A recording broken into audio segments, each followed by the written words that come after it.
I've got an idea for a project where I want to drill some holes like this at a 45-degree angle using this square jig drill. Two of those, in fact. So the problem is I'd need to somehow raise this up on some raised platform, or I could just hold it like that, and then it's easy enough to move the fence to position those two holes.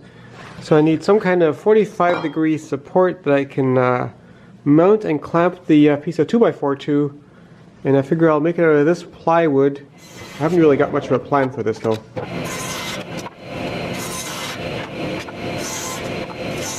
I think I can trust this to be square now. Now I just need to cut this at exactly 45 degrees.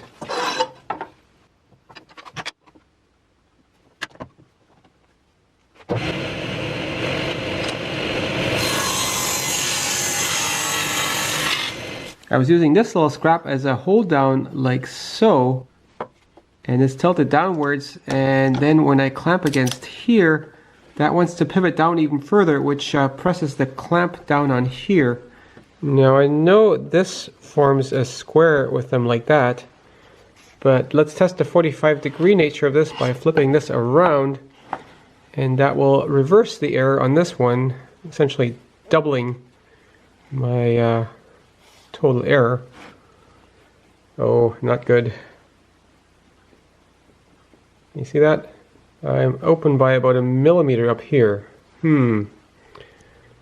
So now I need to take a tiny bit off of this side here, and then I'll test again. So I've got the same angle error here, and if I trimmed it like that, they would add up to 90 degrees, but I want to trim half as much because I need to correct half the error on each triangle. So let's see, if I put that like that. Okay, that is too much spacer, so flip it like this.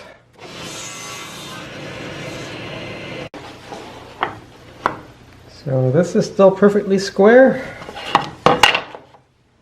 And this, okay, I still have a tiny bit of error here. I think I'll try to fix that with a belt sander.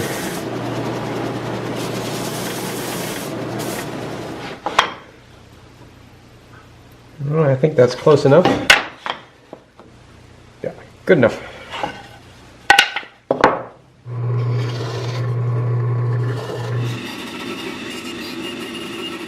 These notches are so that I'll be able to clamp through here.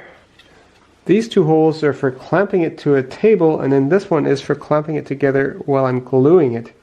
And I made these holes relatively small because I've got these T-slot clamps that fit in here. I didn't pay for these. These were sent to me for free by Microjig. I did, however, pay for this Festool clamp. I think it costs about the same as these ones here. The Microjigs are quite expensive. That can also be used, and a cheaper alternative is this thing, which is for sacrificial fences. Or I could have just made the hole a little bit bigger, and then these clamps would fit in there. I always think it might be a good idea to leave the glue sitting on the end grain for a minute before clamping it, so that it can soak in a bit better and not starve the glue joint after I clamp it together.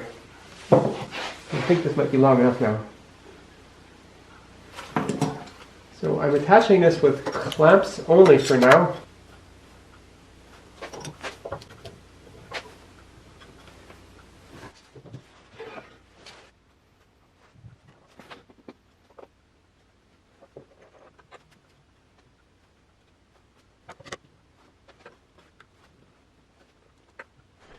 I just realized this thing also needs a bottom down here, because otherwise if I drop it, say, onto this corner here, that'll just bust that right off, whereas if I have a bottom in here, that'll stiffen it up. But these holes are too close to the edge, so I need to cut out a bit of a notch, 2 of them, into here to provide room for the clamps. I'll try that on the bandsaw.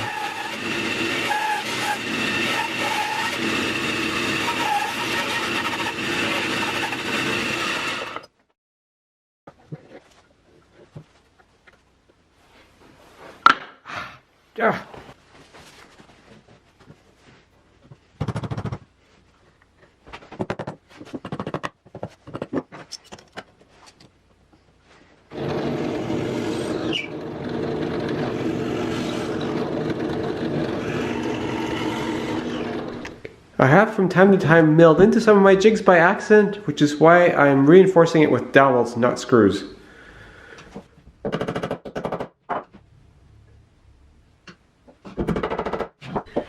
But for the bottom it doesn't really matter, so I'm using screws there. I realized I need a fence on this thing and I want that to be removable, so I have to use screws on the top after all.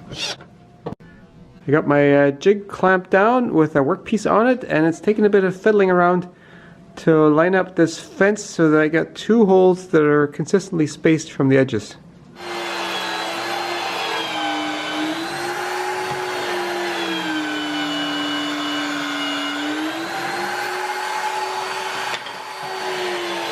Pushing into a drill like that makes me appreciate a drill press more.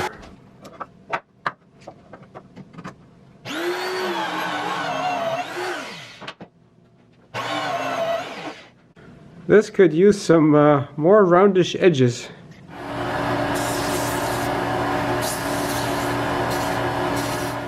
I made this jig for drilling 45-degree holes in the ends of these pieces of wood to try out a table leg apron joint like this. So this is the leg, that's the apron, and I might add another piece in here just for extra reinforcement. But this is not without a snag, because it turns out the holes in here are a little bit crooked.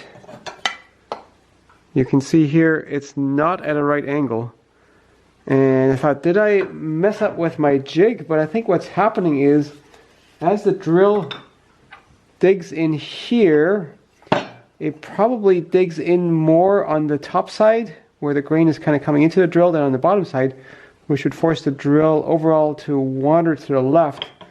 And that is indeed the direction that it wandered in. It went this way. That's a challenge with drilling in at an angle, is the wood grain can mess with your drill. So next time, in addition to shoving the drill really hard this way, I have to make sure it doesn't go this way on the front. So a more logical thing would be to have a fence on the front, or just flip this whole thing around, put the 45-degree jig on this side, and then the turning of the drill will push it against the fence here.